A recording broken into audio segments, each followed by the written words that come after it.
We're really looking forward to hosting this workshop. And today we'll be your host and facilitator for today. Your host and facilitators are Sanjana. She'll be joining us soon, and Meek, myself, Roma, and then Joss, who's the founder of SI Network. The purpose of today's workshop is to co-create and ideate around self-organizing teams. This challenge is brought to us by Anne Meek from Institute of Future. Quick housekeeping notes. The session is being recorded and the session is going to be very interactive. At some point, we all will collaborate on Miro boards. So it will be a great idea to be able to access it on your desktop.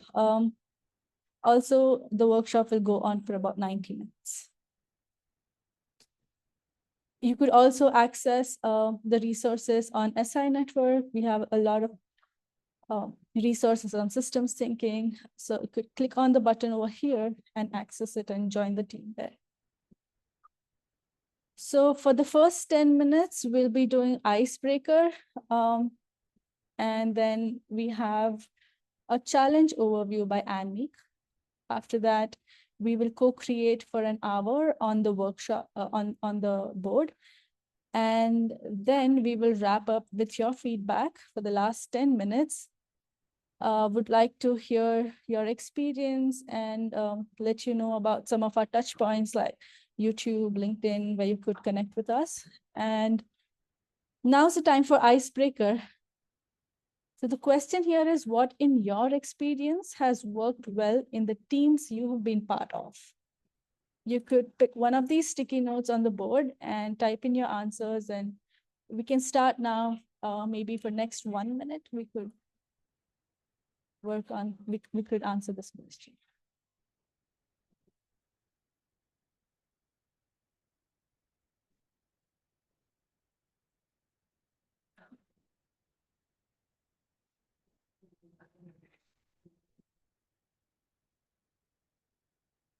For those who've just joined us, I am sharing the Miro board link once again.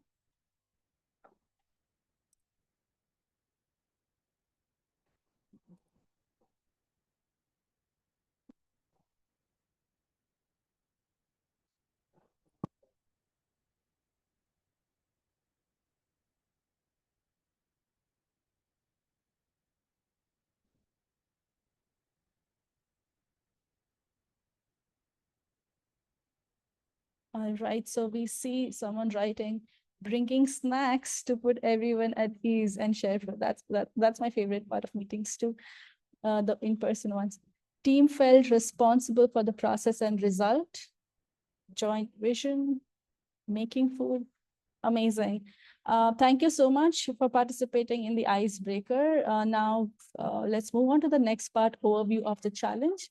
I would request Anne Meek to take over and explain us about the challenge. Thank you so much. Hi, everyone. Thank you for joining. I'm really happy that JOS and Systems Innovation Hub is hosting our challenge. I'm here also with Marius. Marius, can you wave? I'm going to give him the word a few times. So at the Institute for the Future of KU Leuven, we are trying to let teams learn around how to address wicked problems in a kind of incubation way. It's kind of a research incubator. The team, most of the teams that we are helping out are student teams, and they do this in the context of an honors program, but we also have projects and teams of researchers who want to follow some methodological workshops to see how they can incubate their own challenge. So the methodological workshops are around problem framing, systems analysis, finding leverage points, finding stakeholders, engaging with stakeholders, envisioning the future, backcasting to decide on an action that would take us today in the right direction of how they imagine the future. And then they, after the workshops that are relatively structured, they get time to figure out among themselves how to actually move forward with the challenge. So we first, so each team has a coach. At least the student teams, they all have a coach or two coaches even. And the coach is usually also a student who had the experience from previous years. And so we start with a coach helping them out when they become independent, but then we hope that they gradually are self-managing. And then maybe Marius, you can say something here, the experience of a coach. Yeah, sure. So, I mean, I'll be brief with introductions so we can move on to the practical part. Hi, everyone. My name is Marius. Now, I'm a PhD student, and more specifically, I'm a statistician. So that's, a very niche field of knowledge. But the challenges we work on at the Institute for the Future are the exact opposite of that. They are broad societal challenges that have an appeal to people from all different kinds of fields. But the difficulty in that is that they are comprised of people like me who have a niche set of skills and knowledge. And so the meta challenge, let's say, is forming these young people, these students, into self-managing teams. So I am a coach, and paradoxically, that means I'm a manager of a self-managing team, right? But what that actually means is, the goal at least, is that the coach's role is pretty substantial at the start. Again, these are young people, these are students, people with very little experience.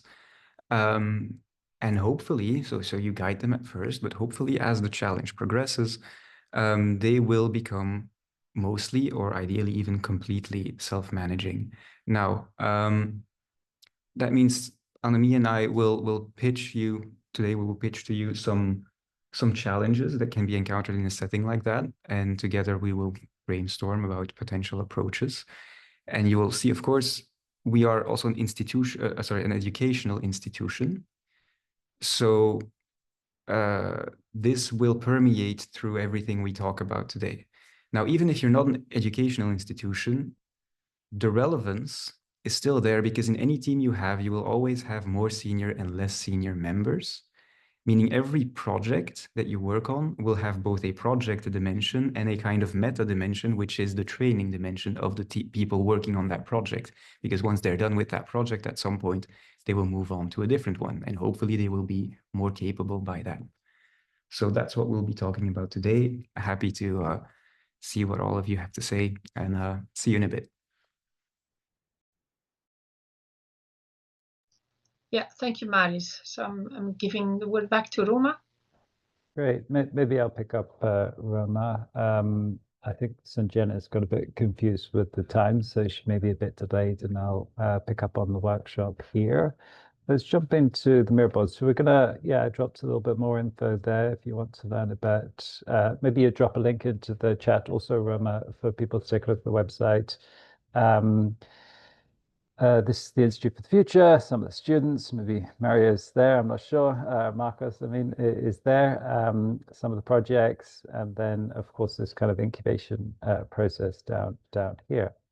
So we're going to learn more about what they do and all of this as we go through kind of exploring different dimensions to this organization. Essentially, they're little teams, and they struggle with the same sort of challenges that all organizations do. And in our organizations hub, I worked with Sanjana and Tripura, who's here today, and others, to think about a systems perspective on organizations and what are the different dimensions to an organization. And we came away with this. We've done past sessions based upon this, and this is what we're going to use as a framing to think about these self-organizing teams. And we'll be walking through the 4 dimensions. We'll be sharing a bit about what we mean by that dimension, and then asking Annemiek and Co to share anything of what that looks like in the context of these teams. And then we'll be responding to the kind of challenges and questions we have in that dimension to make these self-organizing teams work better. So just share a little bit about these different dimensions that we believe are kind of present in all teams, in all organizations. We start off with an identity up here, which is the high-level shared perspective of an organization's place and direction in the world. So it's things like vision, and even the brand is included in this. It's the mission the organization is on. It's essentially the sense making of how this organization understands itself, and how, for example, we'll ask Annemiek now about how you do this. How do you communicate what this is to the students who are joining? Maybe there's problems there originally, the way we're actually framing what you're doing. So that's one dimension. Afterwards, we'll be talking about strategy, essentially how the organization goes about doing what it's trying to achieve. So how the organization translates vision and mission into value propositions and deliver what's needed in the world.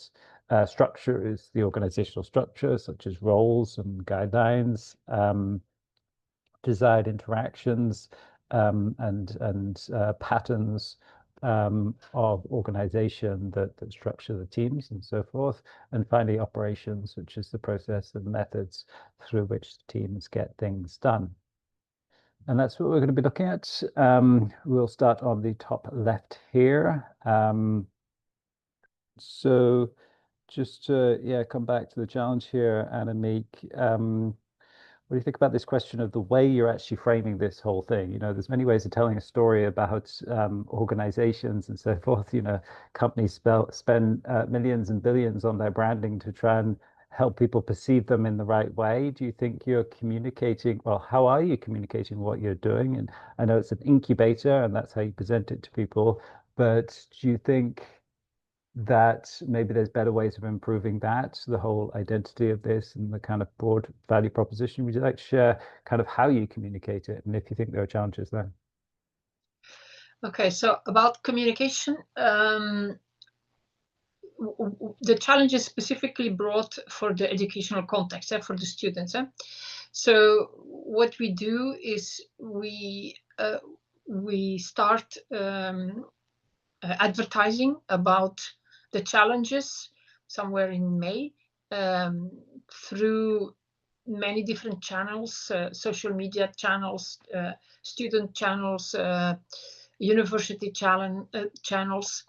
And the advertisement is twofold. It's around the wicked problem that we want to incubate, and it's also around the opportunity for students to experience in real life how to address a wicked problem, so the kind of skills that they will build. And so then the students that are interested are expected to solicit. So there's a QR code, and they have to write a motivation letter. They have to send us their CV. It's like a solicitation, basically. And we use that information to select a diverse team per challenge. So they have to pick their top 3 challenges. Like this year we have 8 challenges. They have to pick their top 3, and we are advertising. We are forming the teams as diverse as possible, so across different disciplines, across different groups of sciences, across different levels of education. So we mix bachelor, master, and PhD students to form as diverse a team as possible, of which we hope all of them are actually interested in the topic and also in having this transdisciplinary experience. And so then we have an info session, a kickoff. Is that? Yeah, no, that's good. I think that's great information for everyone actually. In terms of how you formed this. So you set these 8 challenges, your team, or No, how's that? well, yes and no. So the challenges come from several sources. Some challenges are actually submitted by students, some challenges by professors, some by the government, some by NGOs, some by companies, citizens. I think from the 8 challenges this year, one is by an NGO, or I think 3 are by students. One is by a company. Yeah. Great. So the kind of core message that you communicate to people when you let them know, when a student first perceives this, right, through, you say you put it out through different channels, they're saying, okay, this is an incubator. I get to address wicked complex societal challenges. I'm going to work in a diverse team. Anything else that you think they're hearing, a kind of core message that's shaping their perception of what this is about from the top? Marius, you want to add something there? Perhaps the educational aspect. Since these are students, most of what they've done is rather discipline specific up until that point. And this is an opportunity for many of them to do something that is out of their comfort zone and to acquire, skills that usually aren't taught, at least in the current state of academia. Okay, learn new skills. And another message is that they can earn credits for it and they can get a certificate. Okay. Okay, any other questions from participants that would help us kind of understand the nature of this challenge?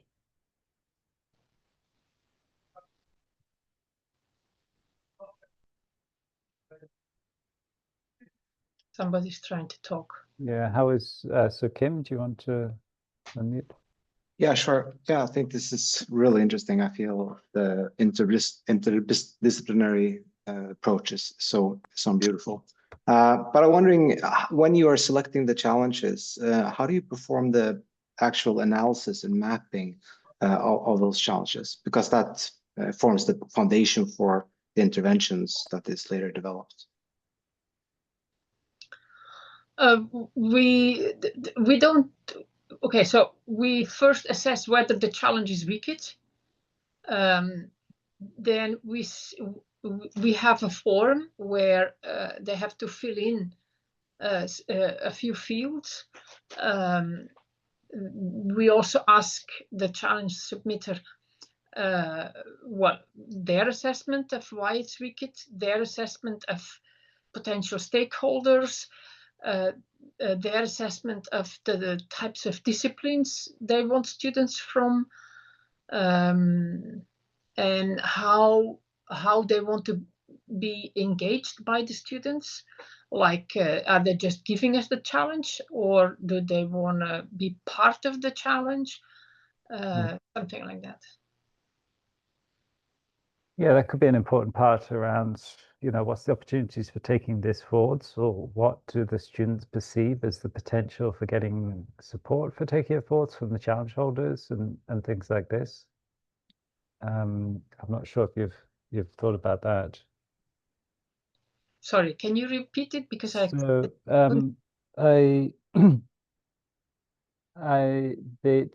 challenge holders, they're submitting these challenges, and one thing that could influence people's perception of it is, might these challenges be taken forwards and implemented in some way, that what they create, with support from the organizations and so forth, because it's a lot more motivational to feel like you're actually going to be part of something that's going to go forwards. Yeah.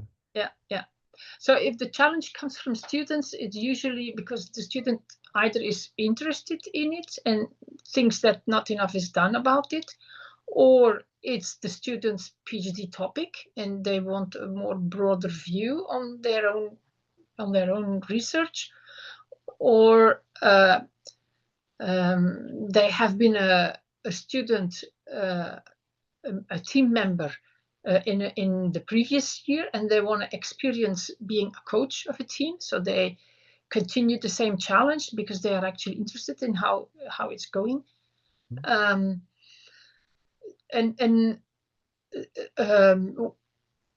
when it's from the society and the stakeholder really wants to be involved, then the stakeholder actually expects that something comes out that can be used. But of course, we don't promise that's going to be the case because, student team, you don't know what, and it's a wicked problem, so you don't know what's going to happen. May I add something Marcus? small just to answer Kim's question also? Because you asked specifically about how the analysis and the mapping of the challenge is conducted. The challenges don't come entirely prepackaged to the students. The challenge submitter submits a broad view of the challenge, but the students are expected to take it in a direction that they find meaningful together with other stakeholders. So the map is quite flexible at the start, and the analysis is actually very unpredictable at the start. So the challenge submitter doesn't have, initially at least, that much control over what's going to happen, although they are expected, of course, to interact with the teams. So I just wanted to... Great. Thank you. Yeah, I mean, we'll jump now into people posting up ideas around this, but one thing that's coming out there is that the more people feel like that what they do is can have an impact in the world and be sustainable and taken forward, the more motivated they're going to be. If they feel like this is only going to go, it's going to be an experiment, maybe a good learning, and that's great and everything, but it's not going anywhere, then that doesn't really induce a certain motivation. That's like one of the problems that we see, that some teams are too much focused on the outcome, and they really want what they are doing to make a difference in the world. And maybe it will, but of course we can't promise that. The only thing that we can promise to them is that they are going through this process and they will have changed by the end of the journey. So I think it's also a thing of recognizing, diversity of motivations of people. Like we have it in the SI network, Annemiek, for the people here for learning and discussing and exploring, and other people are like, well, we want to do something, So I think you have to recognize that diversity of course. Yeah. Okay, great. So let's jump in here then. Love to hear other people's thoughts on this. So this is really about the challenge of the narrative, how this is being communicated, how it's being framed, how it's kind of the whole thing's being set up from the beginning.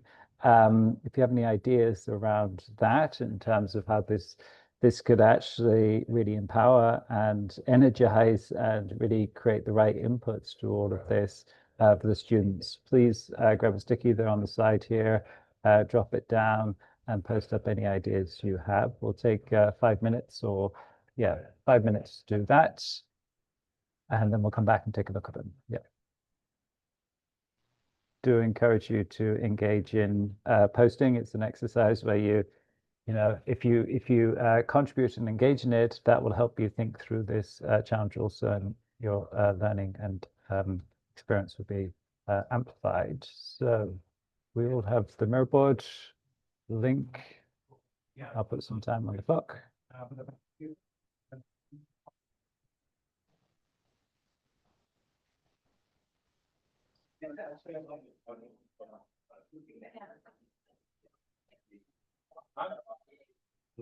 trying.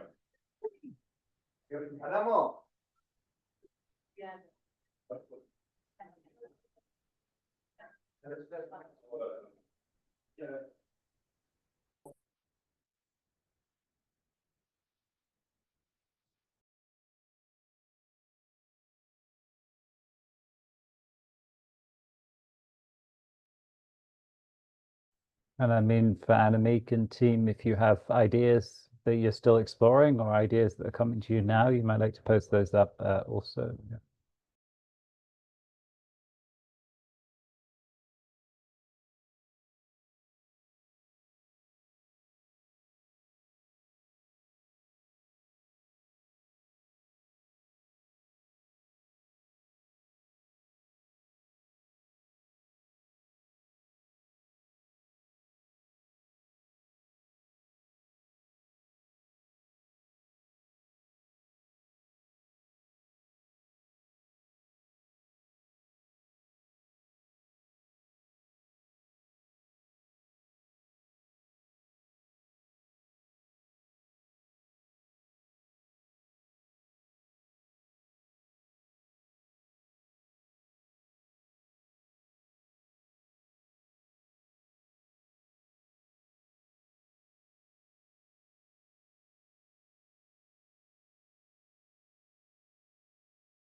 Okay, right. Going to take a look at some of these. So maybe this one here, big sticky. Who's this? And you want to read this one out for us? Annemiek, that's you. Okay, great. Go for it. Yeah. That's mine. At the end of the incubator period, I stress Yeah. attention Yeah. to. Yep. So this is something I do almost every year at the end.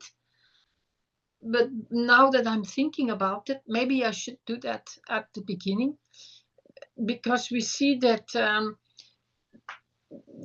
there seems some part of let's say loss of motivation could be that there is not enough progress in actually having impact with respect to the wicked problem itself. That for some teams, the biggest motivation comes from the wicked problem itself that they are addressing, not necessarily from the fact that they are learning. And they need to be realistic, because they only have 1 year. They work 4 hours per week. It's extracurricular. They are just experimenting with action and interventions, and so the point is to learn from these experiments. Yeah, I might also emphasize, this thing of connecting it with organizations and what's going on in the world. I know I see with the SI hubs that if they're too much caught in their own hub and doing things themselves without it being properly connected, they lose motivation. But when I bring in an opportunity from another organization, then that really kind of energizes the whole thing a lot more. So maybe if you could get a better, like that's why we developed the partner network to be able to better get those kind of, well, there's other reasons, but that's one of them, to get those real connections. And people get, excited about that and motivated by, oh, it's really going to affect this and that's going to be taken forward and so forth. So I know that's challenging. It does require, building up those connections and all of that, but it doesn't, I think, inspire people a lot more to really feel that it's connected to the world. Yeah. Okay, I'm going to stay going. What else do we have here? Michael, you've been quite active. Would you like to share something here for us?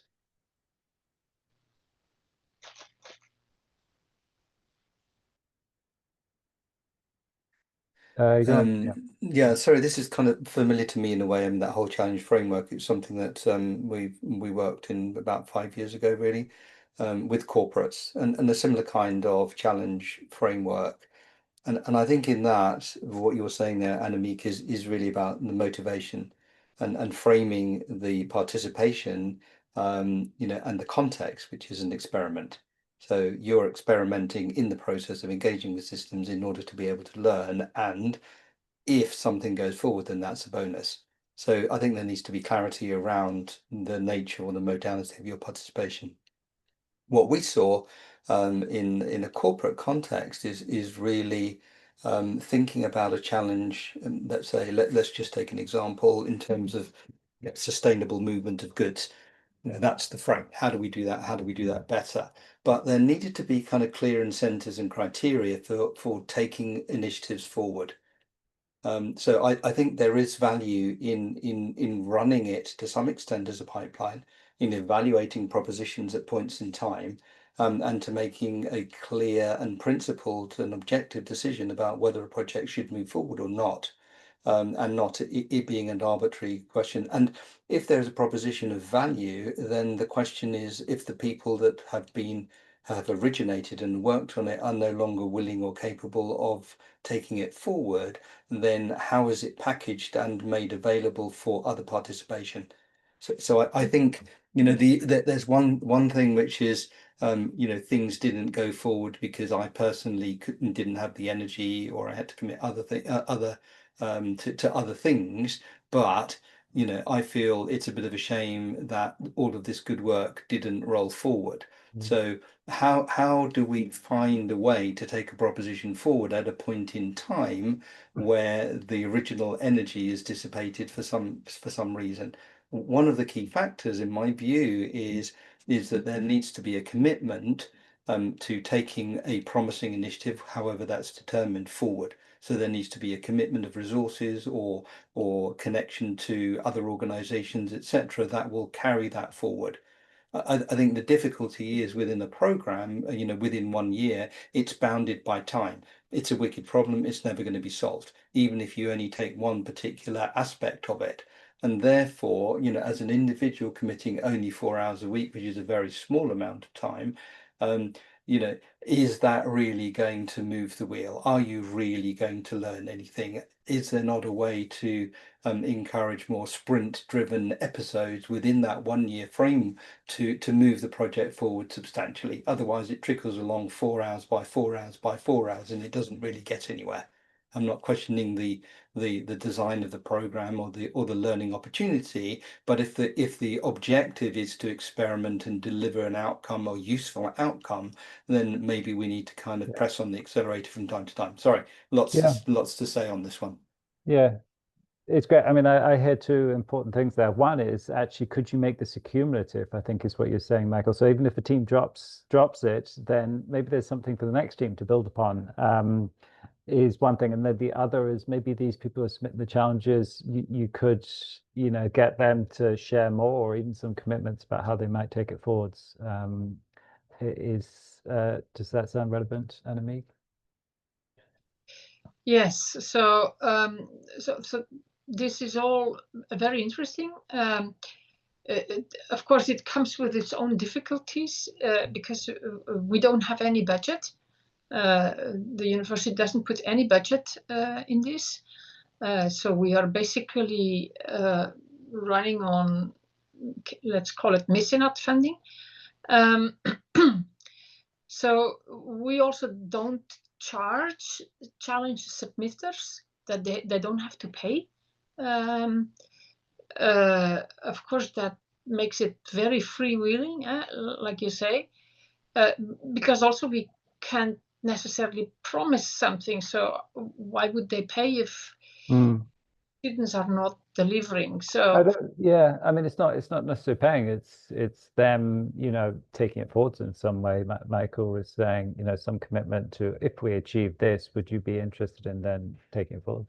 Yeah. So we could actually, that's a very good idea. We could put that along when we collect all the information about the challenge from the start. Of course, yeah. So to what extent are they committing to actually take it forward? What the students achieve. The point is that we have absolutely no idea what the students are going to achieve. So okay. Yeah. Can I just offer something? So the challenge in and of itself, would have some objectives. So there is a system, there's a wicked problem. There are some things, some aspects of the wicked problem that we would want to resolve. And therefore there is an outcome, a partial outcome or a total outcome that we're striving for. And within that frame, this is our kind of focus.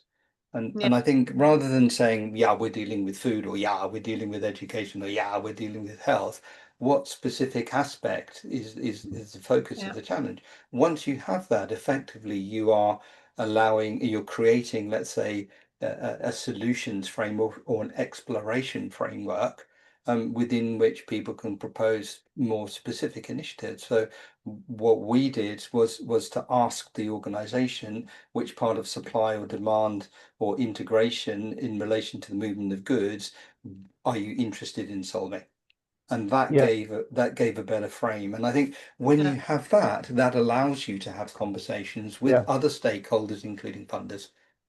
Exactly. I mean, that's what we're discovering at the SI Network too, Annemiek. We started off with, these big challenges, transform education, and I mean, Michael's been here for Sam and Kim and so forth.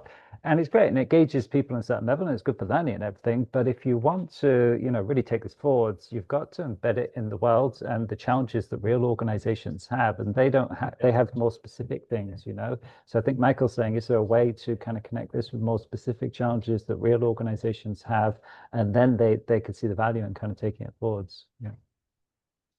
Yeah. So, but I think it is already like that. For example, I'm just now giving one example.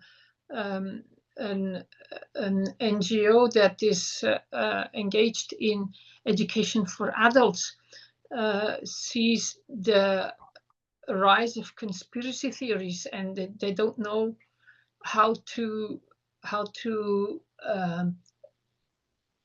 behave towards a team where things are being questioned because of conspiracy thoughts. And so that is put as a challenge to the students. So then we leave the students a lot of freedom of how to carve out their own little focus inside this bigger focus. Great. Yeah, I'm going to stay going from this topic just to see some more. So here's another one. I think it was Christian, was it, in the chat that posted this? So maybe visibility within a certain audience could be something that agencies, organizations are looking for that you might offer. Oh, okay, for on the side of the organization, giving them some kind of visibility. Do you want to say a word, Christian, quickly about this? Sure. Question. I'm not sure if I get everything because it's not my native language, so sorry for that. But I was just hearing that you have problems with the organizations or so what I was thinking is the new generations are more into this Instagram and everything stuff. So and companies need visibility. So I was thinking maybe you can connect those topics so you can offer the organizations who put their topics to your students kind of a visibility, for example, to share the process, for example, on social media or something, and connect the companies to it. Yeah. Like a marketing thing. Yeah. Great. That's very interesting, actually. Yeah. Yeah, it's a good one. I'm going to stay going. So connect to leadership skills. Quickly, someone want to add on this? Yeah. Compass Education. Oh, hi, am I signed in as Compass Education? I'm Nicole. And I'm new to this group, so I'm excited to be here. I think that, the reality of social change is that it's really hard to do. And so what are the wins for the students as humans, right? Like looking for the space where they could potentially identify certain kinds of practices or leadership or understandings from the very beginning that they identify as useful in their future, and be able to sort of track the way that this process contributes to building those skills within themselves. So taking some of the focus out of this impact, although we love to do that. I've been 30 years in social impact. It's really hard to take in 1 year and to really see those outcomes. And so how can we granularize some of the outcomes for the students themselves so they see themselves as growing? Yeah, that's very interesting. That's actually something that we introduced last year. That was a comment that one of our coaches also made, and so we introduced the inner development goals as a canvas, and they could pick some of the skills that they wanted to develop in themselves, or they can find themselves another skill from another framework, and they had to monitor their progress using a reflection diary. I don't know, Marius, was that actually successful? How did the students think about that? There was engagement, but probably not as much as we expected there would be with that specific system. My expectation is that this may have to do with the very academic framing that it received. Yeah, I mean, I thumbed this one, but just because of the word leadership, like going to this question of narrative and framing, You know, it's just one way of framing it, isn't it? And then maybe that resonates with some people, you know, it kind of adds a little extra to the way that you're framing it, or something significantly extra for some people who it resonates with. But another one I put in there about, you know, this question of kind of pathways is about careers, right? Is there an opportunity to better connect this with careers? Like if you have a company or organization submitting a challenge, well, maybe, you know, there's a possibility to connect whoever's working with this with kind of career pathways in that organization. And that's an incentive too, in some way. That's actually a very good one. Yeah, yeah. So to take on people from an organization through our incubator to offer as a career pathway for external. Well, yeah, there's in the UK, there's an organization called On Purpose that's been quite successful. I know quite a few people have gone through it, and what they do is they take people who want a more purposeful career. They can be coming out of university, often they're mid-careers, but they want to basically get out of business as usual and get into a more purposeful career. And they run this 6-month program where they join and they get a work placement in actually 2 organizations, purposeful organizations during that time, who pay their bills, who kind of employ them at a basic salary, and then coming out of that, they may go and work for those companies. So this could be, you know, framed again in some ways a kind of a career pathway or a transition. Yeah. Okay, so any other ones? Kim, would you like to share anything here before we move on?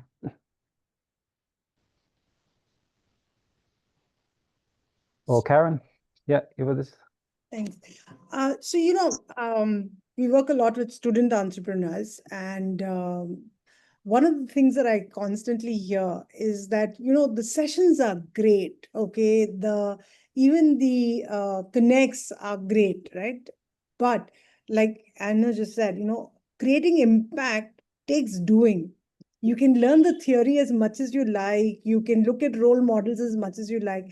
But until you're able to actually get down and do it, it doesn't happen. And I think we spend more time on asking them to learn rather than do. So I think the more of the doing, the learning should be part of the doing rather than doing is the part of the learning, is something that I might want to kind of emphasize. So you might go to some of the kind of programs that are being run for Teach for Learning and try to integrate this. Yeah, that's a really interesting one, isn't it? Or the other way around, that, you know, it is more about what you're doing currently, and then how do you keep learning and applying and coming back. If the programs are constructed, even incubation programs, and, you know, again, they focus more on the theoretical, the concept, the process, whereas we tend to forget the who. You know, we're looking more at how it should be rather than who is making it happen, you know, or who's kind of the person that should be central. Yeah. So. That's really, or what I'm getting from that, there's probably a few bits, but it's this idea that potentially you could go to other programs that are running in the school in whatever area and say, hey, would you like to plug into our incubator here? And students, as part of your program, take an hour or whatever and are part of this. And there's a way for them to apply their knowledge from that, whatever it is, chemistry or ecology or economics or whatever, business school, like how to set up a business or something. And then you maybe get more, you know, bandwidth from students because they're coming from different programs. And yeah. Absolutely. And so if I could just take another half a second. So one of the things, at least I try and insist on whatever program we do, is that necessarily there has to be visits, physical visits to each other's, you know, place of work. Okay. And from that, the amount they learn, because they've heard them, you know, do their pitch deck, they've heard them explain what they do, they've been very passionate when they explain it, and yet it's just not the same as when you actually get there to the place and see them working and what they're doing. And the kind of insights and solutions peer groups have been able to give, forget about us, yeah, just the peer group giving each other is like just amazing. And so as I said, make it a point that it has to have physical visits. You cannot just do classroom or yourself alone, but exactly what you said, can you plug in with others in the ecosystem as well?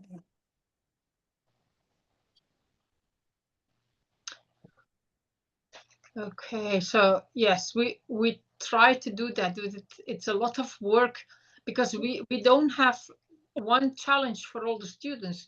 I mean, every student team has a different challenge. So this year we would have to connect with 8 ecosystems because there are 8 different challenges. But imagine I think you could find something generic. Imagine like you wanted to turn each one of these into an initiative that had its own business model. Or you could go to the business school and say, how about you take your learnings there to actually building an initiative that works and turning this into one? I think you could find generic aspects like design or something like, these generic things, management, they can be in pretty much every challenge. Can I get another second? Yeah, quickly. Yeah. Yeah. So and to understand again, one is resources, but the second is also look at it as a give and take model, right? So suppose if you have 8 different challenges, okay, and 4 are working on one type.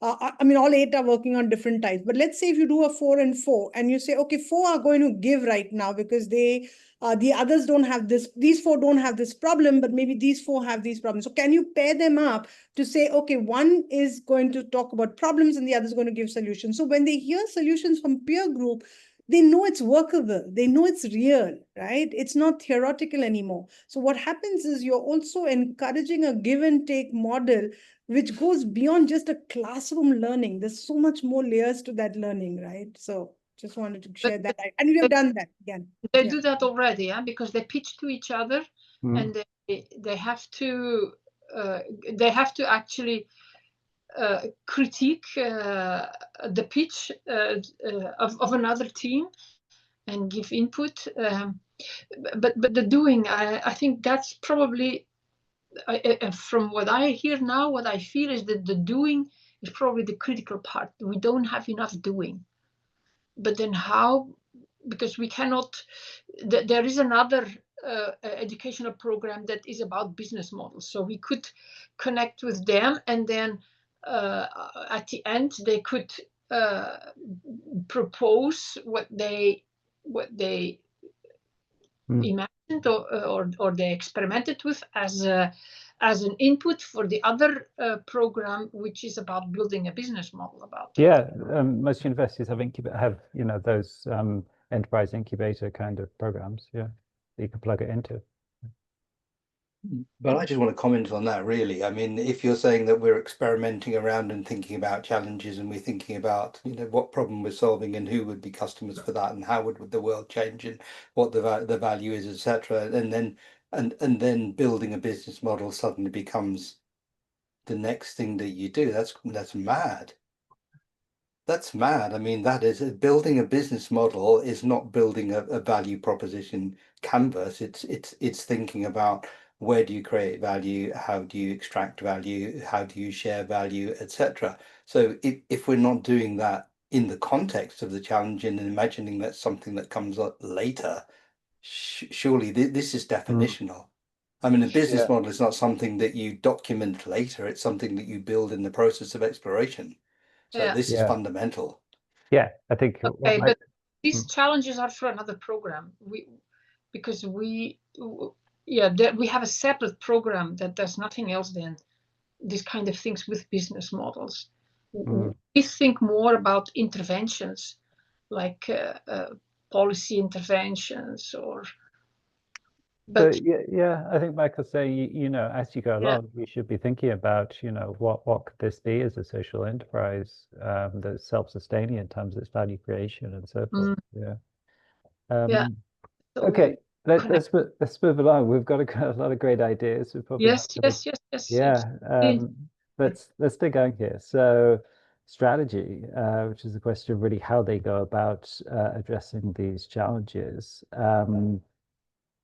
What do you have to say about that? Maybe we could get into a bit more of how this kind of works, this program, in terms of the year or 2 years, and what's that kind of strategy, Annemiek, if you want to share a little bit about that. Yeah.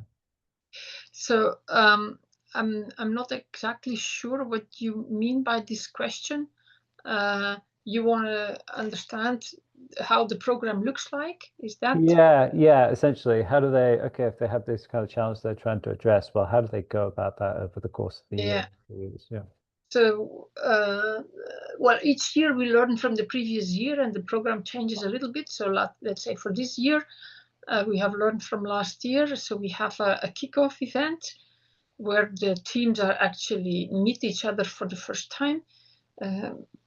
And where we bring in the importance of working with stakeholders and the importance of asking the questions, why are you doing this? So then we go in the month of October, we go for workshops on problem framing, systems thinking, systems mapping, leverage point analysis, futures,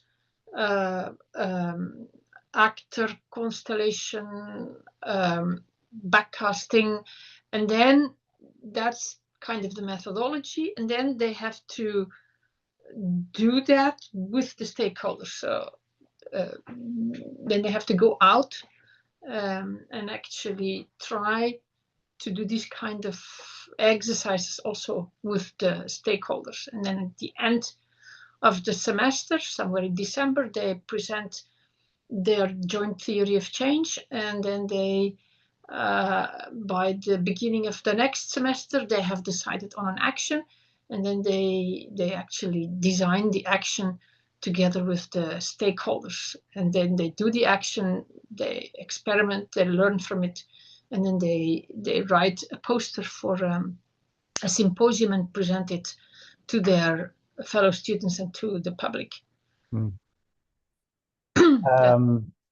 Okay, and it so basically after the end of October, somewhere during November, they are on their own. They have their coach, the coach, so we also help the coach to try to connect with the stakeholders, but they have to talk to the stakeholder, they have to build a relationship with the stakeholders, So that's all in 1 year? All in 1 year, yeah. And then the second year they can come back, like Marcus, to be a coach. Is that the idea? Yes. Then, for example, they like the challenge a lot, and then they say, okay, I want a new team on the same challenge next year, or they have a challenge that they are more interested in, and they say, okay, I want to submit a challenge, or they want to be coach, and then they wait if there is a challenge from a stakeholder that comes in, or something like that. What percentage of people become coaches the next year? How many of those do you have? Let's say maybe 10%. Okay. Okay. Can I just ask a question around that? Go for it. No, I'm just interested.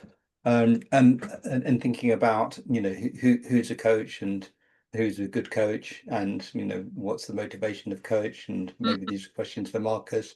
So you have, was it 8 challenges, and how many people and in the challenges, and then how many go through? So maybe 1 or 2 a year. How long do the coaches stay for, and what do they learn out of it? I think that's a key question. And how would you know whether somebody is a good coach or not? And as a coach, how do you know whether the initiative is making progress? Yeah. Okay, so that we are still struggling with. So Give me a call. Since a few years we have a separate coach program, but it's only taking shape gradually. So the coaches they get workshops on how to coach. So what it means, how to pay attention to the team, to the individual, how to get an atmosphere of safety, psychological safety, how to motivate people. So the coach is motivated by also earning credits, but by learning how to coach. And we don't kick out coaches because we think they are not good coaches. So maybe that's another problem. But we have a solution for that. There's more than one coach. Most teams have 2 coaches. Sometimes they have 3 coaches. Wow, blimey. Okay. So can I just, sorry, just say here, Yeah. this is what we do. This is the core of what we do. Yeah, So helping teams work through the process of developing an idea into an investable proposition is our business. yeah. We work with coaches and understand coaches and help coaches become more effective in running that. I'd love to have a deep conversation with you. Hit me up. Fantastic. I would need Thanks. a conversation like that. Yes. Yeah, I don't want to say too much in the conversation, but I think it would Sure. be very interesting to hear more from you. Maybe Yeah. we'll just hear from Marcus quickly if you want to share anything on the coaching experience and so Yeah, forth. so thanks. Just to answer Michael first, what are the coach motivations essentially? I've noticed that depends a lot on who you ask. Some coaches are doing this essentially because they've already done the program, but they want to keep working on this project. And so paradoxically, you almost feel like the coach should be part of the team more than something else because they are really invested in the project. Other coaches, I would put myself in this category, are mostly invested in the educational aspect. They want to share the transdisciplinary methodology, and the project is a vessel through which to do so. But if they were put on a different project, then they would be happy as well, essentially. So that's in terms of motivation. So we already mentioned differences in motivations for the students, but there's differences in motivations for the coaches as well. As for the structure, I mean, a lot has already been said, so I'm not going to repeat things that we already covered.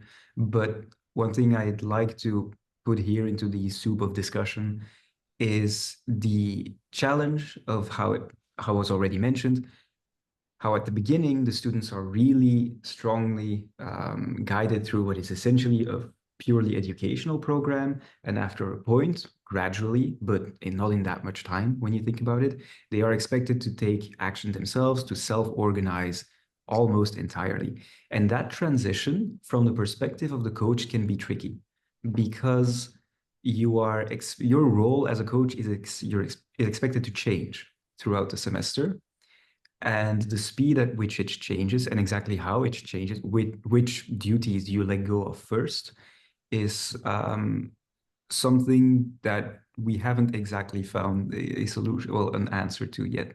So if anyone has good ideas about that, I'd be glad to hear some. But I think I will leave the floor to you guys now. Great. Let's jump into this then.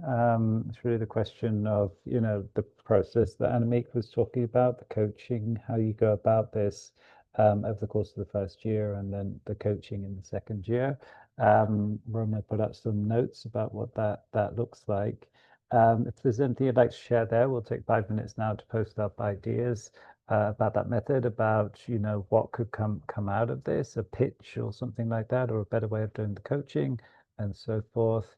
Let's take 5 minutes to post up our ideas here.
Okay, gonna take a look at some of the ideas here. So Karen, I think this was you, started out early posting about the SDGs and so forth. Yeah.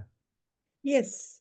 So, I don't know how many times I've heard people say, "Oh, I didn't realize that." The minute I talk to them about the SDGs, and of course, not just about the 17 SDGs, but also about the different targets, it just opens up. It's one of the simplest, easiest way to do brainstorming and idea generation, And sometimes I feel, and I just now put it in the challenge part of the this thing, that I think we trying to solve the same problems in the same way more often than not. So I just added that in what you think is a challenge here. More often than not, we're looking at the same problems that people have been solving for years and years and years. And we're also going about it and trying to solve it in the very same way. So how do we find new ideas? How do we find new ways? Where is that innovation? I mean, I don't like to use the word innovation, but how are we going to think differently? So for me, the SDGs have been the best canvas I've used to generate new ideas and to kind of create those epiphany moments in the entrepreneurs' minds to say, oh, okay, I never thought about it. That's one. And the second is, if I could quickly add, is the socio-environnomic thinking, which it's a word I have coined. That though we talk of triple bottom line, we normally talk of triple bottom line as though they're three separate distinct identities, right? That there's a financial, there's a social, and then there is a environmental. But the truth is, each one of them also have a lot of interactions. So how do you get them to think not just social and environment, social and economic, just not the two, but all three at one time? And it's the most difficult. I think we discovered that green transition will never work, and that's why we went to just transition, right? Because we realized that siloed thinking is not going to work. And so that's the other piece I try to encourage. Can you think of all three together? And it's not easy at all, but it can get you some brilliant insights once you force them to do that. Yeah. Great. We care solving for the same problems with the same approach. Sorry, was this you, Karen, or was it someone else? No, someone else. No, not me. Okay, no worries. Annemiek, sorry, anything you want to add? Yeah, actually, in the beginning years, we did explicitly want them to connect with the SDGs. We are now doing it less. We use the PESTEL model to guide their thinking, so not just the socio and so economic environment. So we really force them to think around political, economical, social, technical law, and we do PESTEL plus question mark. So we let them fill in the question mark. Is there a field that they think is not in PESTEL as important for them? For example, if you're working in health and you feel PESTEL doesn't cover enough of health, then you do PESTEL plus H. So we do these things, and the problem is if you give too much structure, it just takes too much time to explain all this structure, and then it takes time from them to work on their own, and they want to work on their own. They don't want they are actually push back to if we give them too much structure. Okay, talking about structure, maybe Kim, you'd like to tell us about your little structure down here. Yeah, I will not go too much into details because it's a little bit too much, but I invite anyone to take a look. It's just a little bit of a refinement of the process that I heard. It's not finished, but if you, Anne or Marcus, if you have any questions, just reach out later if you want. But I could say I did 3 notes that I thought was relevant for this, which is to create an overall engaging experience for the students and team. All the way from the challenge selection to the launch or publication of the intervention. So I feel that is key, and I think you touched upon this before in terms of motivations, that the students need to be engaged, and that's also why I mentioned in terms of feedback loops, right? Think of a game, right? There's always tight feedback loops. You get the information that you can navigate in the space of a game, and you need to have the same principles apply here, I think, to keep that motivation and link those feedback loops up to the learning. Their sense of learning, and also other aspects of what is the sort of the impact that could be created of this intervention, and a lot of other things that make sense in your context. And finally, investing in the tools and the systems and the digital infrastructure that will facilitate and uphold the work and development that the students are doing. And that's why it's key, back to Michael's points in terms of funding. If this has no funding or budget, it's just not going to be able to reach its potential, and I think it's a disservice for the students. So I would sort of encourage you to sort of, how can you be creative to find those fundings within the overall ecosystem? Yeah, thanks. Thank you very much, Kim. I'm actually very interested in your feedback loops. And I think I don't get it. So can you explain me exactly an example of a feedback loop? What would that entail in practice?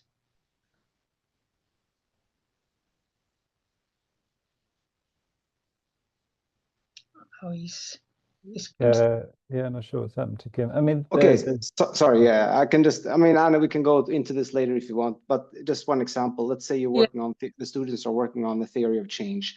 That needs to be sort of based on a proper analysis, I think. And then there could be this feedback that the students get from maybe experts that take a look at, or practitioners or relevant stakeholders that take a look at the theory of change, to feed back to the students, yes, this is actually correct. You're doing something right there. So they're not basing their, the theory of change on assumptions. They're students. They don't have enough experience, right? So I think that's one example of a feedback loop that could be integrated, and it should be integrated all over.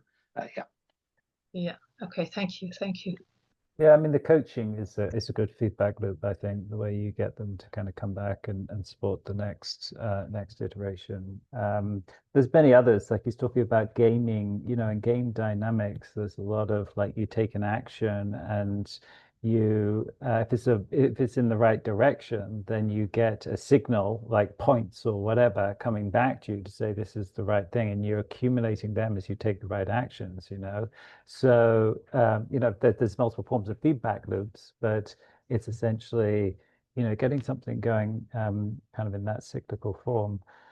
I mean, yeah, part of the conversation we've had here has been about kind of you touched upon there the value and finance and so forth. I think part of the challenge you have is about self-organizing teams, but also the outcome, isn't it, Annemiek, that you want this to go places where it's not really going yet, isn't it, to be better outcomes. And I think part of that is really maybe from the beginning getting clearer about the value model, like how's value being created and so forth, the economy that's being created here, so that you might actually be able to turn these into self-sustaining social enterprises, and also the scaling dynamic in terms of from the beginning thinking about how this could actually grow into something larger. I think if you want, I mean, I'm certainly guilty, or a lot of what we've done with SI does have that kind of linear model where it just kind of comes to an end at a certain point. But if I think you really want it to go somewhere beyond learning, then you need to think about how's this creating value, how are you capturing value, say business model if you want, but also the kind of scaling dynamic, like what's actually going to grow this. Yeah. I have to echo that. I mean, I like what Kim was writing there. And I think you say self-organizing and autonomous groups, and that gives the impression that everything is fluid and amorphous and, kind of things happen. But things don't happen without a structure and a framework and an infrastructure. And if those cannot be provided, then inevitably, things will run into the sand. But I like the idea of actually explicitly creating the business model for this process, and seeing whether this is differentiated in the world and can be run, let's say, as a social enterprise with, let's say, appropriate sponsorship and foundational to provide the wherewithal to be able to run the program, let's say, not on the basis of free goodwill, because that's never a basis for something being sustained. It's discretionary. Yeah, it's at the whim. And I think, as the program evolves, it needs to be, repeatable and robust and sustainable, and that it cannot run on fresh air. Okay. So I think that's, my fundamental. This is entirely familiar to me because that's the way I've been working for quite a few years, and some of the challenges that you're facing in terms of that when you look at it from a systems perspective, it's a process from input, whatever that input is, to an output, which is what is that? If you define that, and if you define what is done with that input, then you have customers, and the customers are thoughtful about why they're investing in your platform, your process, the outcomes, and the product and the experience, and what capacity and capability they're creating in doing so. So, I mean, this is effectively, an incubation model. The question is obviously what happens in the middle. So what is the process? What is the structure? How do you see progress? What resources do you apply to it? How do you know that initiative is moving forward? That cannot happen without structures and frameworks and processes and infrastructures. And obviously, you leverage the good techniques from systems thinking in order to be able to orient students in that process. But in my view, personal view, professional view, it requires more discipline than you're seem to be applying it to at the moment. Yeah, no, I fully agree with that. Yeah, and it would be very good to get help in that. Yeah. Yeah, it's a good provocation, Michael. Kim just added this. I would propose the use of value model, which can include multiple types of value, money just being one of them. This way we can avoid the often narrow definition of business model. Yeah, I mean, that's kind of what I was trying to say. But also, Michael, you said this is an incubation process. Well, there's a lot of organizations out there, Annemiek, that you may or may not be aware of, that are looking for ventures to take to the next stage. Whether they're kind of social enterprise accelerators, whether they're, EIT food or EIT health that wants to, really take things to the next level, I might recommend, and they need things coming into their pipeline for want of a better word. Could you be an incubator? And for connecting into that kind of infrastructure, a lot of it's, stuff you don't want to be involved in, reductionist VC sort of stuff, but some of it's quite good. So, but effectively it would be like a pre-incubator. It's well, well, it can be an incubator. In a way. They're the accelerator because there's all different stages. Yeah, okay. Stage. Yes, there's all different stages for this. But yes, it's trying to find the right partners there, and because they exist. Then and those people they're looking for ventures like this. They're in a very different place to you, right? They do have money, and they don't have ventures like this. So for them, it's big value to try and find this stuff. But I think it would take some of the stuff that Michael's talking about, real discipline in terms of focusing on the value model to really get something that they would like, and also being careful in your selection of those partners, because some of them are really just about money, and you need the right people who really want to create something great in terms of systems change. Yeah, that would be great help. But I think it's for you to become conscious, partly to become conscious of that. We get a bit stuck in our part of the system, and we forget that there's other people who are very different from us, and we have something that's of value to them, and they have something that's of value to us. So looking outside the box like that, because I talk to some of those people, and there's even one that I've mentioned what you do to. It's a funder. It's a kind of social impact VC in Belgium, and I've mentioned what you do to them, and they're quite interested. So those people exist, it's just trying to find them, or finding the right partners, I would say, in that way. Okay, so we're drawing to a close. Actually, we will draw to a close. Maybe if there's any last comments on this one here, anybody else would like to share? I would like to share about the last part, actually. I've been student and just a recent graduate, so I have recollection of being a student. Since this is a 1 year long course, it's a lot of time. That's how I see it. I think from the beginning, if students know that this is going to be real, the way they approach the problem would also be like that. Also gathering resources, building relationships, connections, all of that is part of the learning. So I think there should be an element of implementation right from the beginning. And there could be one way where the university is bringing challenges and resources and all of that.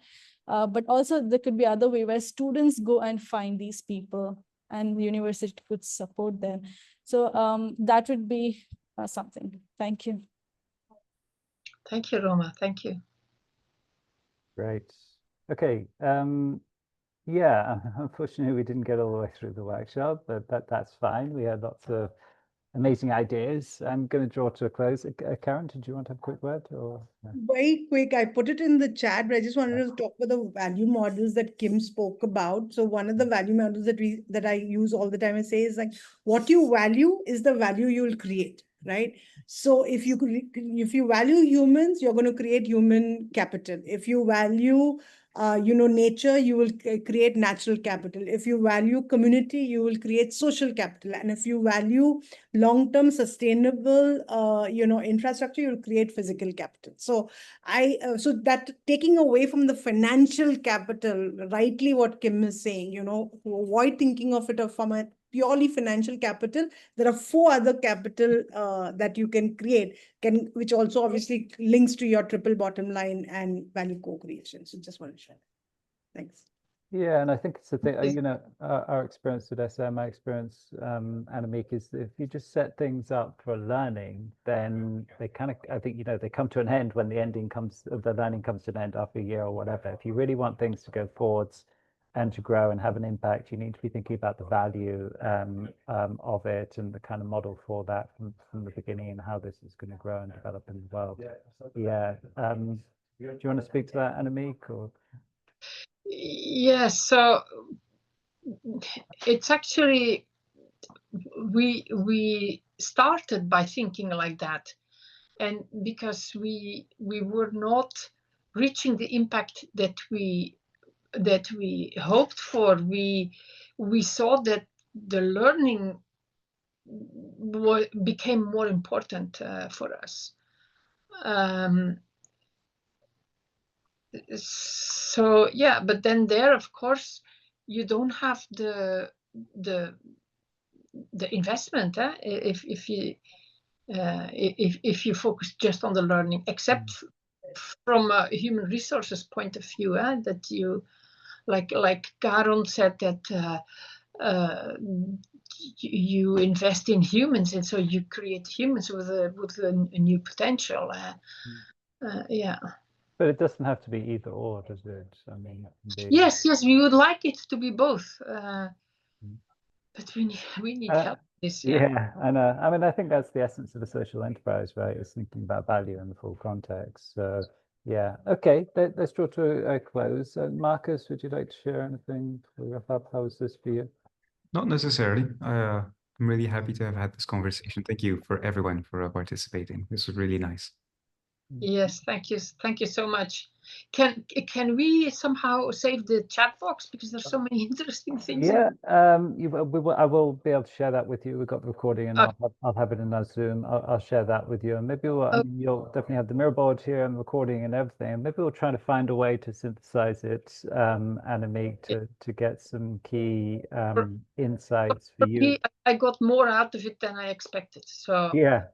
So, Yeah, you can just click on those 3 dots on the top of the chat, and it'll save the chat for you. Okay. Next to where it's written Joss's personal meeting room. Yeah. Those 3 dots, just click on that and it'll save it. Okay. Where does it save it to? Do you know? I wouldn't know. Okay.